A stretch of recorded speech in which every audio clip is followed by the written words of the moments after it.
نحمده ونصلي على رسوله الكريم اما بعد فاعوذ بالله من الشيطان الرجيم بسم الله الرحمن الرحيم اعلموا انما الحياة الدنيا لعب ولهو وزينة وتفاخر بينكم وتكاثر في الاموال والاولاد كمثل غيث اعجب الكفار نباته ثم يهيج فتراه مصفرا ثم يكون حطاما وفي الآخرة عذاب شديد ومغفرة من الله ورضوان وما الحياة الدنيا إلا متاع الغرور سابقوا إلى مغفرة من ربكم وجنة عرضها كعرض السماء والأرض أعدت للذين آمنوا بالله ورسله ذلك فضل الله يؤتيه من يشاء والله ذو الفضل العظيم صدق الله العظيم رب اشرح لي صدري ويسر لي امري واحلل عقدة من لساني يفقهوا قولي اللهم ربنا الهمنا رشدنا واعذنا من شرور انفسنا اللهم ارنا الحق حقا وارزقنا اتباعه وارنا الباطل باطلا وارزقنا اجتنابه آمین یا رب العالمین۔ سورہ حدید کی آیت نمبر 20 کا نصف حصہ ہم پڑھ چکے ہیں۔ انسانی زندگی کے 5 ادوار اور ان کے پس منظر میں جو نفسیات کار فرما ہوتی ہے، اس موضوع پر میرے نزدیک یہ قرآن مجید کا ذروۂ سلام ہے۔ اب اس کو ایک مثال سے واضح کیا جا رہا ہے۔ کمثل غیث، جیسے کہ مثال ہے بارش کی، اعجب الکفار نباتہ، جو زراعت کرنے والے کسان کو جو نباتات اس سے پیدا ہوتی ہے وہ بہت بھلی لگتی ہے۔ اب دیکھیے 2 طرح کے معاملے ہوتے ہیں۔ ایک تو باقاعدہ آپ نے کھیت میں ہل چلایا، بیج ڈالا، اب بارش ہو گئی، اب دل باغ باغ ہو گیا، اس لیے کہ اب وہ بیج پھوٹ رہے ہیں، کوپلے نظر آ رہے۔ ایک یہ ہوتا تھا بارانی علاقوں میں بارش ہوئی، آپ سطح مرتفع ہمارا جو پوٹھوہار کا ہے اس میں جا کر یہی منظر دیکھیں گے، عرب میں یہی تھا، حجاز میں یہی تھا۔ بارش ہوئی تو پہاڑوں پر گھاس اگائی، ہریاول نظر آ رہی ہے، ہرا ہرا۔ اب ظاہر بات ہے کہ جو خانہ بدوش لوگ ہیں، جن کی اصل دولت کیا ہوتی تھی، بھیڑیں بکریاں انہیں چراتے تھے، تو اب ان کو بڑی خوشی ہوئی، بھیڑیں اور بکریاں کھائیں گی، گھاس چریں گی، موٹی ہو جائیں گی، دودھ زیادہ دیں گی، وغیرہ وغیرہ۔ لیکن یہاں خاص طور پر جو کسان ہے اس کا ذکر ہو رہا ہے۔ کفار کے لفظ کو یہاں سے سمجھ لیجئے۔ کفر کا میں نے آپ کو کئی مرتبہ بتایا کہ کفر کے معنی چھپا دینا۔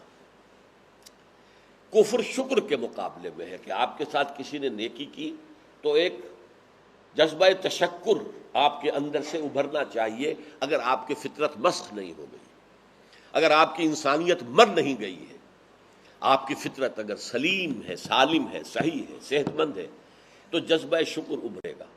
اور اگر نہیں ابھر رہا، دبا دیا آپ نے اس کو، تو گویا کہ آپ کی شخصیت مسخ ہو چکی ہے۔ تو شکر اور کفر ایک دوسرے کے مقابلے میں آئے۔ لئن شکرتم لازیدنکم، دیکھو ہماری جو نعمتیں ہم نے تمہیں دی ہیں، اگر تم ان کا شکر کرو گے ہم اور دیں گے۔ ولئن کفرتم ان عذابی لشدید، لیکن کفران نعمت کرو گے، دیکھیے لفظ کفران نعمت، چھپا دینا اس جذبے کو۔ اسی طرح ایمان جو ہے وہ انسان کی روح کے اندر ہے۔ ایک کافر جو ہے وہ پہلے اس کو دباتا ہے، یہاں پڑھ چکے ہیں، کفروا وکذبوا بآیاتنا۔ اور اگلا جرم ہے، جرم بالائے جرم، کہ آیات الہیہ سامنے آئے ان کو جھٹلا دیا جائے۔ تو کسان بھی چونکہ بیج زمین میں مٹی میں دباتا ہے، چھپاتا ہے، اس لیے اس کو بھی کہا جاتا ہے کفار۔ اعجب الکفار نباتہ، جس نے محنت کی تھی، ہل چلایا تھا، بیج ڈالا تھا، کچھ جو پانی بھی میسر تھا اسے سینچا تھا، اب جب اس سے بارش برس گئی اور اب اس سے رویدگی ہو رہی ہے، تو اعجب الکفار نباتہ، بہت اچھا منظر ہوتا ہے، ہریاول ہی ہریاول۔ نہایت جو بھی فصل ہوتی ہے، گندم کی ہو، چاول کی، شروع میں تو سب ہری ہے، ہری بھری فصل۔ فَتَرَاهُ ثُمَّ يَهِيجُ، حاجہ یہیجو، کسی کا پورے جوش پہ آ جانا، اسی لیے ہم ہیجان کہتے ہیں، آپ کے اندر جوش پیدا ہو، ہیجان پیدا ہو گئے۔ تو یہ ہیجان سے یہیج، وہ فصل جو ہے بھرپور ہوتی ہے، جب لہلہا رہی ہوتی ہے، آپ اندازہ نہیں کر سکتے کہ کسان کا دل لہلہا رہا ہوتا ہے، اس کے ساتھ کسان کا دل ناچ رہا ہوتا ہے، ڈانس کر رہا ہوتا ہے ان پودوں کے ساتھ، وہ جو لگے ہوئے ہیں وہ فصل جو ہے۔ ثم یہیج، پھر وہ اپنی پوری قوت کو آتی ہے۔ فتراہ مصفرا، پھر تم دیکھتے ہو کہ وہ زرد ہو گئی. اور جب پکنے پر آتی ہے فصل تو پھر زرد ہو جائے گا، چاہے وہ چاول کا پودا اور چاہے وہ جو گندم کا ہو، زردی آ گئی. اس کے بعد ثم یکون حطاما، اب دو شکلیں ہوتی ہیں. اگر تو وہ عام گھاس تھی، کچھ دیر وہ سبزہ ہوگا، اس کے بعد وہ پیلی پڑے گی اور پھر چرمر چرمر ہو کر ختم ہو جائے گی. وہی اپنی زمین کے لیے کھاد بن جائے گی. جو بکریوں نے چر لیا، باقی تو وہ وہیں پر ریزہ ریزہ ہو کر مٹی میں ہو کر پھر ہوائیں لے کر اڑیں گی اس کو. یہ ہے حطاما، ریزہ ریزہ ہو جانا. اور فصل ہے تو فصل کاٹنے کے بعد یہی منظر آپ کو نظر آتا ہے. جب فصل کٹ گئی تو کیا منظر ہے وہاں پر؟ کہیں کہیں وہ توڑی کے کچھ ٹکڑے پڑے ہوئے ہیں، زرد جو ہے اسے ہوائیں اڑا رہی ہیں، وہ منظر ہے. ثم یکون حطاما، گویا کہ یہ جو ایک سائیکل آپ کو نظر آتی ہے، یہ چند مہینے کی سائیکل ہے. آپ نے بیج بویا تھا، فصل ابھری، دل جو ہے باغ باغ ہو گیا، پھر فصل قوت پر آئی، لہرا رہا ہے باغ، لہرا رہا ہے، وہ کھیتی جو ہے لہلا رہی ہے، وہ اپنی پوری شدت پر آ گئی. پھر وہ پکی اور پھر اس کے اندر زردی پیدا ہو گئی، پھر وہ کاٹ لی گئی، اور اس کے بعد وہاں پر سوائے توڑی کے تنکوں کے اور وہ بھی ہوا اڑائے لیے پھر رہی اور کچھ نہیں رہا. یہ ہے 6 مہینے یا 5 مہینے یا 4 مہینے کا سائیکل جو تمہاری نگاہوں کے سامنے چل رہا ہے. یہی ہے 30 40 50 60 برس کا سائیکل. بچہ پیدا ہوا، کتنی خوشیاں مناتے ہیں، آپ عقیقہ کرتے ہیں، مٹھائیاں تقسیم کرتے ہیں. یہ ہے اس فصل کا باظاہر ہونا. کمثل الغیث اعجب الکفار نباتہ، ماں باپ بھی خوش ہیں. ماں کا آپ نے دیکھا ہوگا کس قدر شدید جو ہے درد سے وہ گزرتی ہے، درد ذہن بچے کی ولادت کے وقت. لیکن پھر جب بچہ لا کر اس کے برابر لٹا دیا جائے، سب تکلیف کافور ہو گئی، ختم ہو گئی. وہ بچہ، وہ اس کے لیے محبت کا جو ہے وہ اتنا بڑا ایک خزانہ بن کر آ گیا ہے، اس کے برابر لا کر لٹا دیا گیا بچہ. تو یہ ہے وہ منظر کہ جو بچہ پیدا ہوتا ہے تو اسی طرح جیسے کہ کھیتی اپجی ہے، اور اس کے بعد بچہ جوان ہوتا ہے. ثم یہیج، اب اس میں قوت ہے، اس میں امنگیں ہیں، ولولے ہیں، حوصلے ہیں، طاقت ہے. پھر کچھ عرصے کے بعد ادھیڑ عمر ہوتی ہے، چہرے پر جھریاں آ گئی، بال سفید ہو گئے. جیسے وہ فصل جو ہے وہ زرد ہو گئی تھی، اب انسان کے بال جو ہے وہ سفید ہو رہے ہیں، قوا کمزور ہو گئے ہیں. اور اس کے بعد آخری منزل قبر میں اتار دیا گیا اور مٹی ہو کر مٹی میں مل گیا. جیسے وہ فصل جو تھی یا وہ گھاس جو تھی پھر مٹی ہو کر مٹی میں مل جائے گی. وہ اگلی کسی بارش کے لیے اب یوں سمجھے کھاد کا کام کرے گی، یا اسی میں کوئی دانے بیج کے، گھاس کے بیج کے ہوں گے، وہ زمین میں دبے رہ جائیں گے، تو پھر بارش ہوگی تو پھر وہ ابھر آئیں گے. تو یہ ایک سائیکل ہے، نباتاتی سائیکل چند مہینوں کا، یہ تمہاری نگاہوں کے سامنے ہو رہا ہے. یہی ایک بڑے پیمانے کے اوپر انسانی سائیکل ہے. پیدائش ہے، بچپن ہے، بلکہ لڑکپن ہے، بچپن ہے، نوجوانی ہے، جوانی ہے، پوری قوت پہ آنا ہے، پھر ادھیڑ عمر ہے، پھر بڑھاپا ہے، اور پھر کندھوں پر اٹھا کر لے جا کر اور مٹی میں دبا دیا جاتا ہے. اور کیا ہوگا وہاں؟ مٹی ہو کر مٹی میں مل جائے. تو یہ سائیکلز ہیں دو، ایک یہ کہ جو تمہاری زندگی کا ہے، اور دوسرا جو ہے عالم نباتات کا ہے. لیکن مسئلہ کیا ہے؟ عالم نباتات کا معاملہ ختم ہو گیا، انسان کا معاملہ ختم نہیں ہوا. اگلی منزل تو آنی ہے، اصل زندگی تو آنی ہے. وَإِنَّ دَارَ الْآخِرَةَ لَهِيَ الْحَيَوَانُ لَوْ كَانُوا يَعْلَمُونَ. اصل زندگی تو ہے ہی آخرت کی زندگی، کاش کہ انہیں معلوم ہوتا. اس آخرت کی زندگی کا معاملہ کیا ہے؟ وَفِي الْآخِرَةِ عَذَابٌ شَدِيدٌ وَمَغْفِرَةٌ مِّنَ اللَّهِ وَرِضْوَانٌ. اب آخرت میں 2 انجام ہوں گے، یا عذاب شدید، سخت عذاب.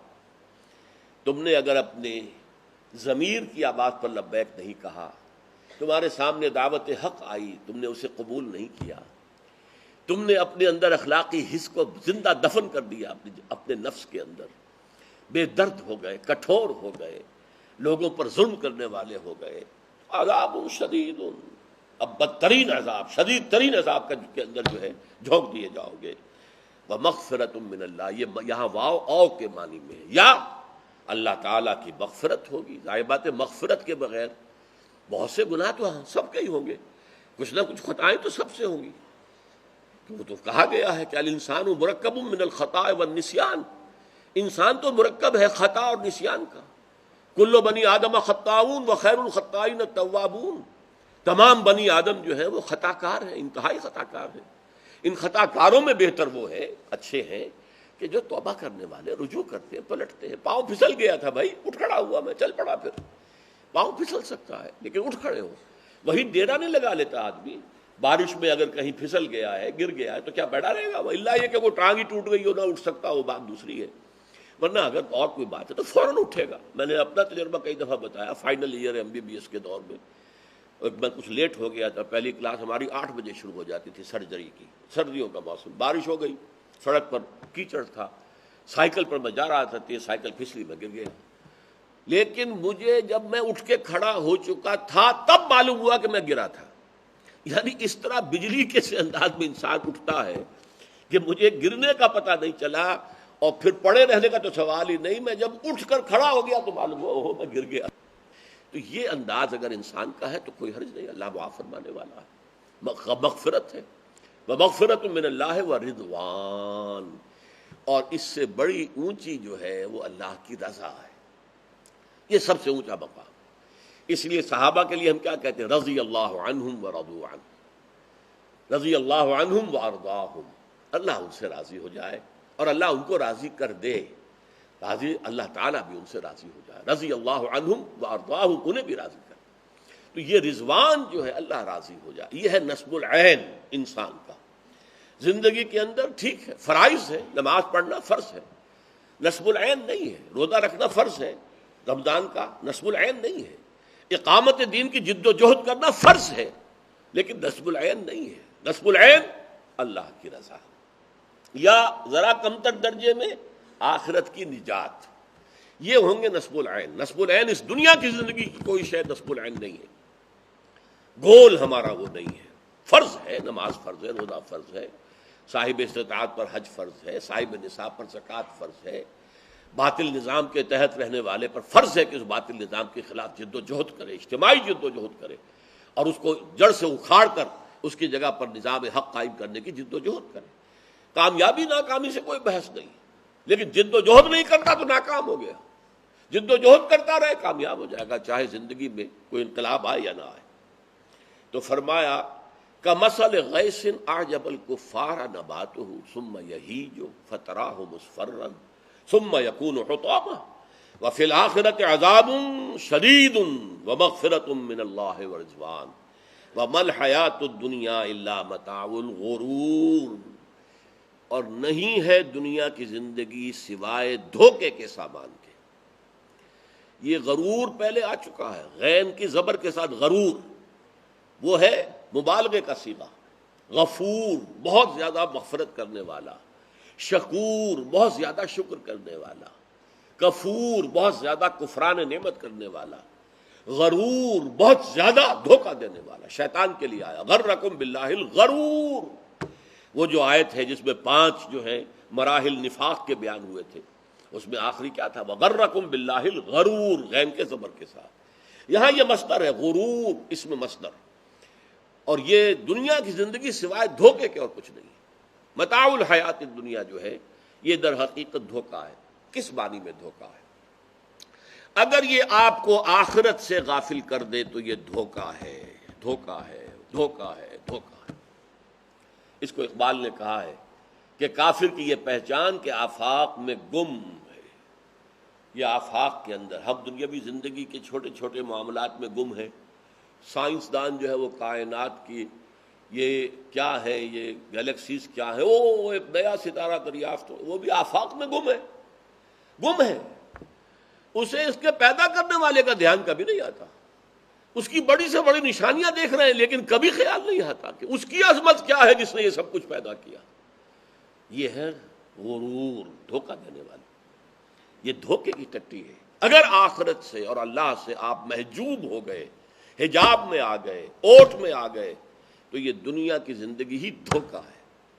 یہی دجال ہے. دجل کہتے ہیں فریب کو. آپ نے پیتل کے اوپر سونے کا پانی چڑھا دیا، یہ دجل ہے. آپ لوگ آدمی کو کہہ رہے ہیں یہ سونے کا بنا ہوا لوٹا ہے، خرید لو، سونے کے بھاؤ. یہ دجل ہے، فریب ہے، دجال ہے جو نبی نہیں ہے وہ دعویٰ کرتا ہے۔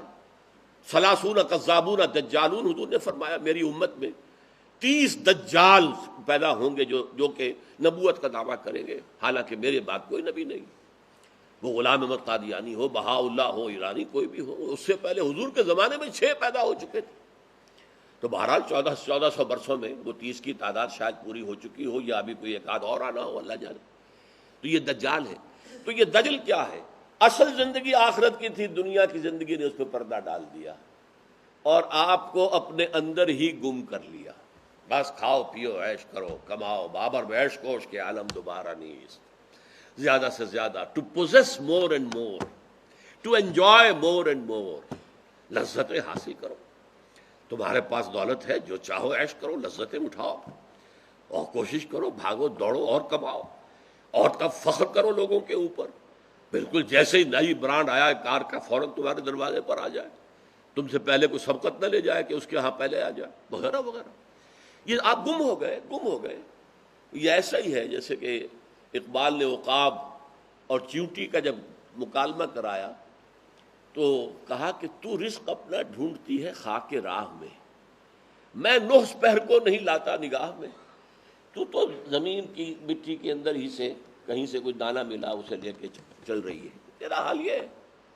اب میں جو ہے آسمانوں کو نہیں لاتا اپنی نگاہ کے اندر، میری اڑان دیکھ۔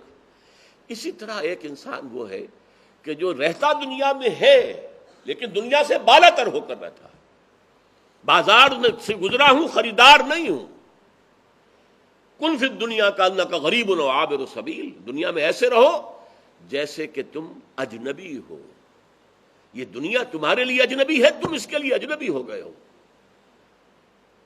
کن فی الدنیا کانک غریب و عابر سبیل، یا جیسے راستہ چلنے والا تھوڑی دیر کسی درخت کے نیچے سائے میں آرام لینے کے لیے بیٹھ گیا تو اس درخت کو اپنی منزل تو نہیں سمجھتا، اپنا گھر تو نہیں سمجھتا، تھوڑی دیر کے بعد وہ چھوڑے گا اس درخت کو، اس کے سائے کو، اور آگے لے گا، اپنا راستہ پکڑے گا۔ دنیا کو اس سے زیادہ اگر اہمیت تم نے دے دی تو اس کا مطلب یہ کہ تم گم ہو گئے۔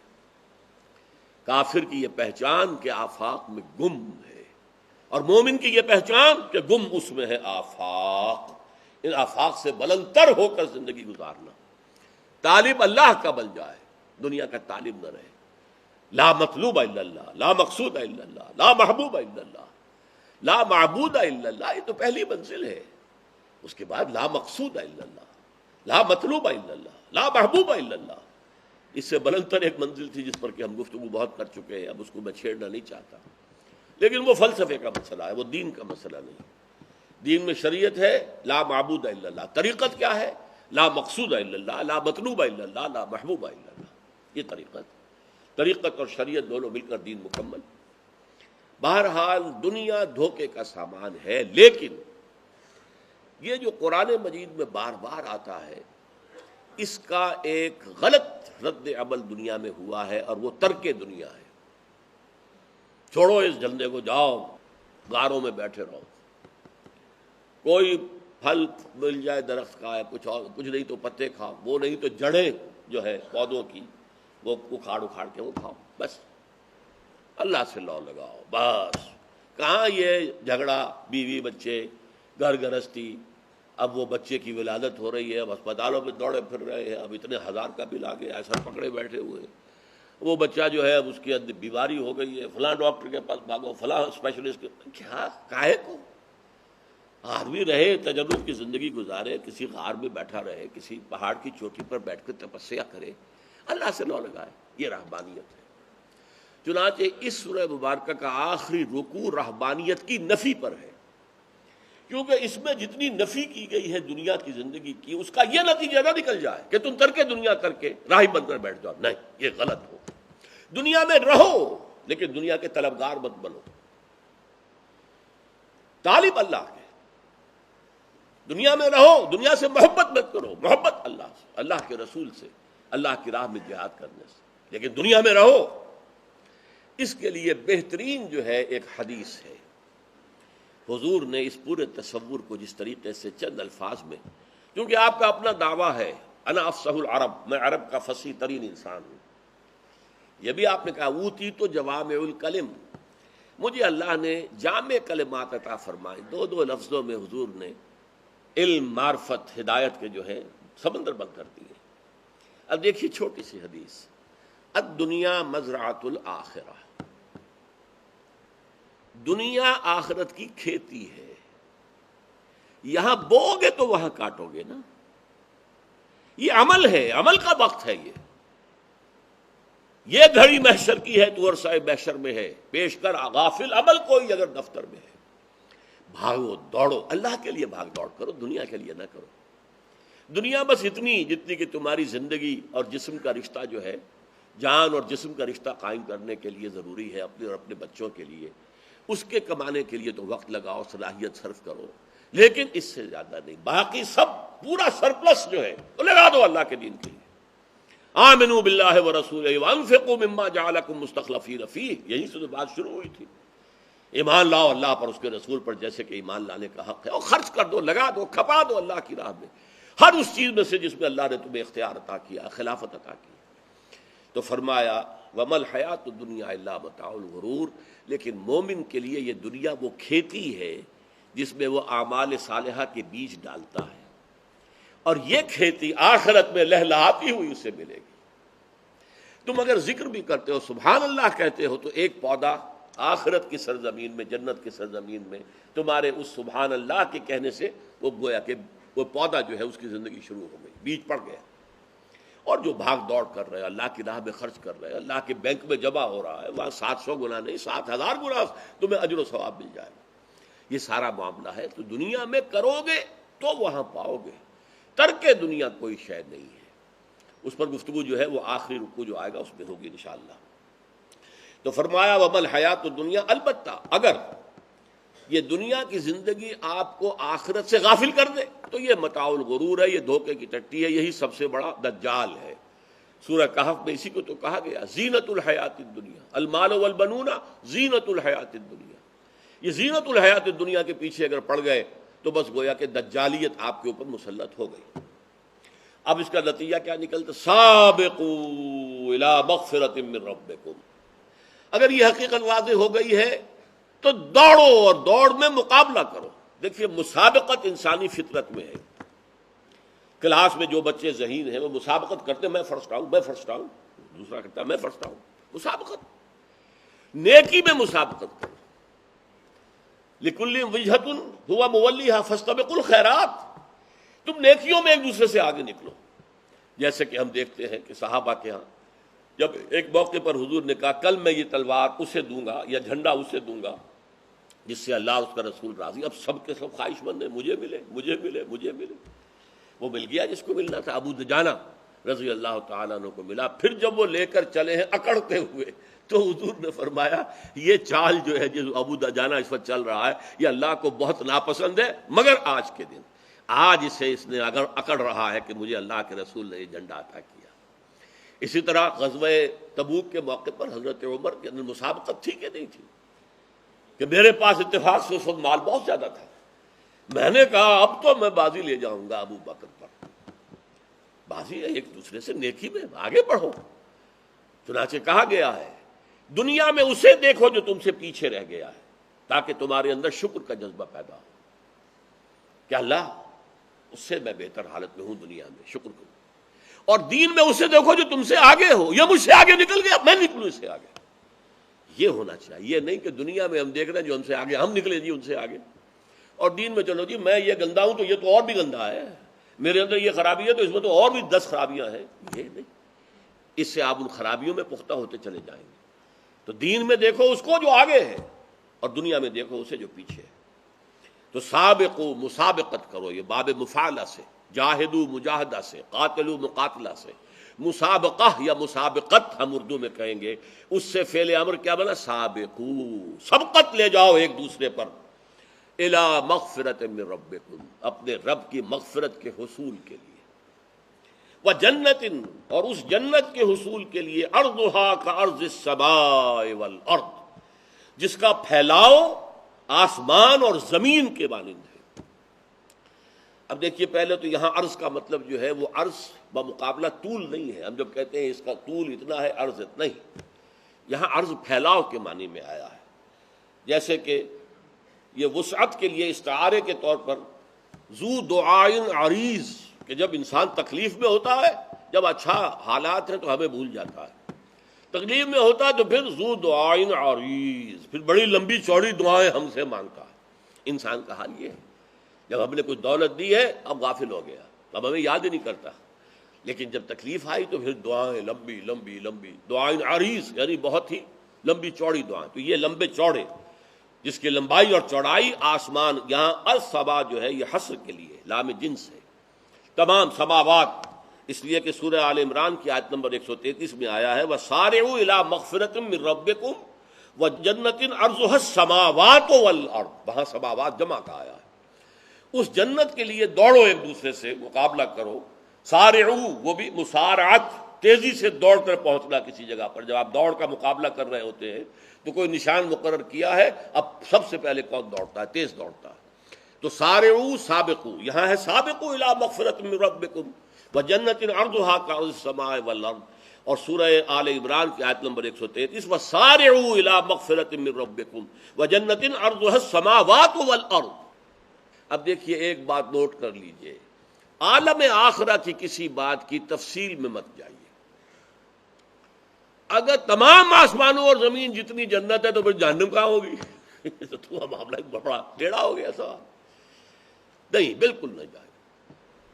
عالم آخرہ اور عالم برزخ، جو کچھ کہہ دیا گیا قرآن میں، جو کچھ آ گیا حدیث صحیح میں، مستند حدیث جس کی صحت پر محدثین کا اتفاق ہو، بس اس سے آگے اپنے عقل کے گھوڑے دوڑانا فتنوں میں مبتلا ہونا ہے۔ لہذا بس ہے، جنت ہے، ہو سکتا ہے کہ یہ ایک ایک جو ہے سیارہ ایک ایک جنتی کو مل رہا ہو، کیا پتا، اللہ معلوم، وہاں پہ اس کے لیے جنت علیحدہ۔ اس لیے کہ ایک حدیث میں آتا ہے کہ نچلے درجے کا امتی جو ہے اپنے سے اوپر والے درجے کے جنتی کو ایسے دیکھے گا جیسے تم زمین پر بیٹھ کر آسمان کو دیکھتے ہو، اتنے فاصلے ہوں گے۔ لیکن بس ان چیزوں پر اجمالاً ہمارا یقین ہو، اجمالاً ہم مانیں، ٹھیک ہے، لیکن یہ کہ ان کی تفصیل میں جانے کی ضرورت نہیں۔ اعدت للذین آمنوا باللہ ورسلہ، یہ جنت تیار کی گئی ہے، اس کو سنوارا گیا ہے۔ اعداد کہتے ہیں کسی چیز کے لیے کسی چیز کو تیار کرنا، دلہن کو بنایا سنوارا جاتا، اسی طرح اس جنت کو بنایا اور سنوارا گیا ہے۔ اعدت للذین آمنوا باللہ ورسلہ، ان لوگوں کے لیے جو ایمان لائے اللہ پر اور اس کے رسولوں پر۔ رسولوں پر، یہاں رسولوں کا اس لیے کہ جنرل بات چلی آ رہی ہے، ہر امت کے اندر صدیقین بھی تھے، ہر امت میں شہداء بھی تھے، صالحین بھی تھے، ہر امت کے اندر۔ تو یہاں پر لیکن یہاں مراد کیا ہے؟ ایمان وہ جو واقعتاً ایمان ہو، یقین والا ایمان ہو۔ ذالک فضل اللہ یؤتیہ من یشاء، اب یہ بہت اہم لفظ ہے، یہ اللہ کا فضل ہوگا، وہ دے گا جس کو چاہے گا۔ یعنی یہ نہ سمجھو کہ عمل سے جنت کمائی جا سکتی ہے، اس حماقت سے اپنے آپ کو ہٹا، عمل کرو کرو کرو کرو، جتنا کر سکتے ہو کرو۔ کبھی اپنے عمل کے اوپر یہ تکیہ نہ کر لینا کہ میں جنت کا مستحق ہو گیا ہوں اپنے عمل کی بنیاد پر، یہ بہت بڑی جو ہے گمراہی ہو جائے گی۔ حضور نے فرمایا کوئی شخص جنت میں داخل نہیں ہو سکے گا جب تک کہ اللہ کی رحمت دستگیری نہ فرمائے۔ کسی صحابی نے بڑی جرأت کی، بڑی ہمت کی، بڑی جرأت کی، کیا اے نبی آپ بھی محض اپنے عمل کی بنیاد پر جنت میں داخل نہیں ہو سکے گے؟ اس لیے آپ نے کوئی انسان، آپ بھی انسان ہیں، فرمایا ہاں میں بھی، الا ان یتغمدنی ربی برحمتہ، الا یہ کہ اللہ تعالی میرا رب مجھے اپنی رحمت سے ڈھانپ لے، اس کے بغیر میں بھی جنت میں داخل۔ تو یہ فضل ہے اللہ کا، دے گا جس کو چاہے گا۔ اگر وہ حساب کتاب کرنے بیٹھ جائے تو کون بچے گا؟ کون بچے گا؟ کون بچے گا؟ جب آپ کی جان بنی ہوئی ہو، جان پر، اور پیاس سے مر رہے ہو، تو ایک گھونٹ پانی کے لیے کوئی بادشاہ جو ہے اپنی پوری مملکت دینے کو تیار ہو جائے گا کہ نہیں؟ یہ ہے اس کی پوری سلطنت کی قیمت، ایک گھونٹ پانی، مر رہا ہے تو پانی کے اب اس پانی کا جو ہم روز پی رہے ہیں، پانی جسے ہم بہا رہے ہیں، اس کا کوئی حق ہم ادا کر سکتے ہیں اللہ کا؟ ہمارا جسم کا ہر روح جو ہے وہ اگر ہر وقت اللہ کا شکر ادا کرے تب بھی اللہ کی نعمتوں کا شکر ادا کرنا ممکن نہیں۔ وَإِن تَعُدُّوا نِعْمَتَ اللَّهِ لَا تُحْصُوهَا، تم تو اللہ کی نعمتوں کا شمار ہی نہیں کر سکتے، تمہیں پتہ ہی نہیں کیا کیا نعمتیں تم پر برس رہی ہیں، تمہیں کیا معلوم؟ لہذا حساب کتاب سے کوئی نہیں جائے گا۔ اللہ کا فضل ہوگا. ذالک فضل اللہ یؤتیہ من یشاء واللہ ذو الفضل العظیم. اور اللہ بہت بڑے فضل والا ہے، اس کے فضل کے خزانے میں کوئی کمی نہیں ہے. مایوس نہ ہو جاؤ، اس کے خزانے فضل کے بہت وسیع و عریض ہیں. بارک اللہ لی ولکم فی القرآن العظیم ونفعنی وإیاکم بالآیات والذکر الحکیم.